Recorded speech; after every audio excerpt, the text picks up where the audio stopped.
তোরে বন্ধু বানানোটাই ছিল জীবনের সবচেয়ে বড় ভুল। ভুল তো আমার ছিল, তোর সত্যিকারের বন্ধু ভাবা।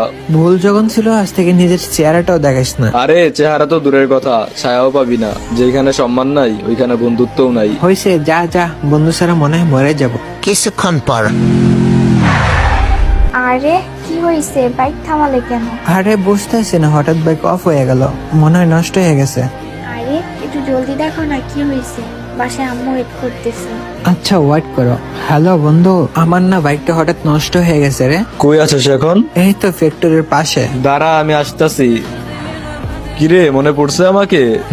আরে বন্ধু তুই তো জানিস তোর স্যার আমার কোনো কাজে পরিপূর্ণ হয় না। আচ্ছা আমার বাইক নিয়ে যা, ভাবিকে বাসায় নামিয়ে দে, আমি তোর বাইক ঠিক করে আনবনি। আচ্ছা একটা কথা বলি, একটু আগেই তোমরা দুজন ঝগড়া করলাম, আর এখন তোমার একটা কলে ও চলে আসলো।